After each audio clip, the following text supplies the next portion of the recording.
Kamusta? Mabuti! For today's video. For today's video, ito yung aming mga kaganapan habang nandyan kami sa aming ipinapagawa na private resort at located dyan sa Nagcarlan, Laguna.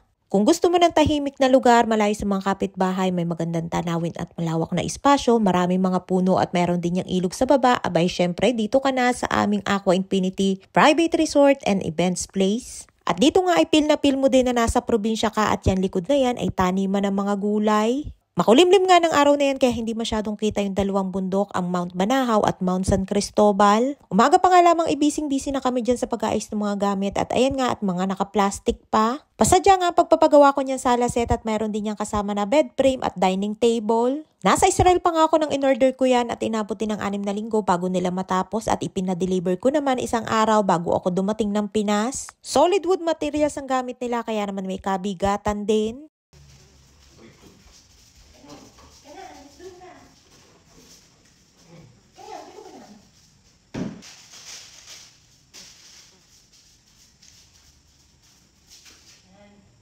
Ay nga't pinagtulungan namin ang aking honeypot na buhatin at hindi nga kami magkaintindihan dyan kung saan namin ipupwesto. Dyan nga muna namin inilagay sa may gilid ng hagdan para wala ding sagabal sa gitna at mas malawak ang espasyo. Kahit nga nakakapagod ay ang sarap mag-ayos ng sariling bahay na masasabi mong sayo at naipundar mo sa sariling pagsisikap. Nasa Israel pa nga lamang ako ay excited na din akong bumili ng mga gamit para dyan sa resort tulad ng TV at rep. Tulad ko ay darating din yung araw na makakamit mo mga pangarap mo sa buhay basta magtiwala lang. Minsan nga ay may mga gusto o mga plano tayo sa buhay na hindi natutupad o hindi agad nangyayari. Siguro ay dahil mas may higit na magandang plano para sa atin si Lord. Kaya kung hindi pa para sa'yo ngayon ang mga pangarap mo ay huwag mawawala ng pag-asa. Magsumikap lang tayo palagi at lumaban ng patas sa buhay at syempre samahan lagi ng dasal. At ayun nga at may kanya-kanya kaming pinagkakabisihan at ang akin ngang anak na panganay na si Kuya Bob ay siyang taga-brush ng hagdan ng pool. At dyan nga inalis namin yung plastic na pagsasabitan ng rattan swing chair na kailangan pa nga na i-assemble. At in-order ko nga din yan habang nasa Israel pa ako at ayun nga at okay na at ready to swing na. Medyo mababa nga yung pagkakakabit pero pwede naman niyang i-adjust para hindi masyadong mababa ang upuan.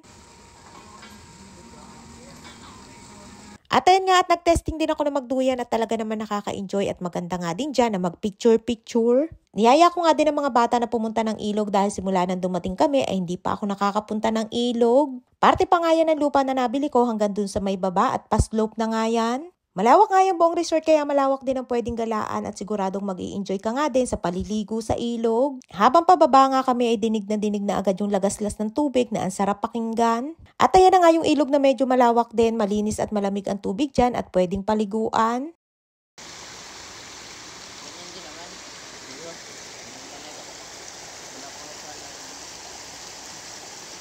At pagdating nga namin galing sa ilog ay nagluto naman ako ng aming ulam para sa pananghalian. At ang aming ulam nga for today's video ay pork sinigang na may madaming kangkong. Nalimutan pa nga namin bumili ng tangkay ng gasol at buti na nga lamang at mayroong kasama yung electric stove. At pagkaluto nga ay kainan time na at bukod sa pork sinigang na aming ulam ay ipinainit ko din yung aming natira nung gabi na inihaw na liempo. At dyan na nga din kami kumain sa may gazebo para mas presko at malawak nga din yan at marami ang pwedeng magkasya. Sa lawak nga ng buong resort ay marami pa kami mga plano at gustong ilagay dyan at yun nga lamang ay pera na lamang ang kulang.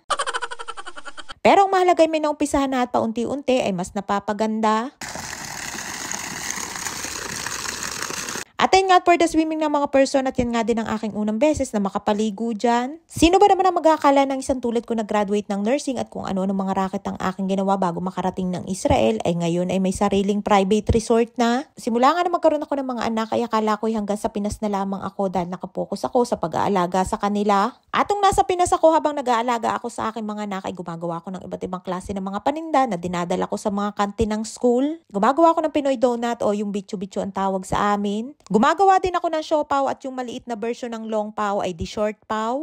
Gumawa din ako ng pizza na mumurahin lang naman na pambenta ng 5 pesos to 7 pesos. Gumawa din ako ng empanada at dinadala ko yan sa mga kantin ng school. Sa Taytay Elementary School pati sa Banago sa elementary at sa Plaridel School. At umulan nga at umaraw ay hindi ako tumitigil at minsan nga ay kasama ko pa ang aking mga anak sa pagdi-deliver. At nagtinda din ako ng mga damit na overruns at mga sapatos at sandals na galing sa Liliw. At ang isa pa ay gumawa din ako ng lasagna at nagpa-order ako noon dahil Pasko yun. Maraming salamat sa mga taong naging bahagi at sumuporta noon sa akin sa aking mga paninda. Kahit mahirap man ang mga pinagdaanan ko noon ay pinagpapasalamat ko pa din yun at bahagi yun sa kung ano man ang meron ako ngayon. Pwede na nga pang MMK ang aking buhay dahil sa aking mga pinagdaanan.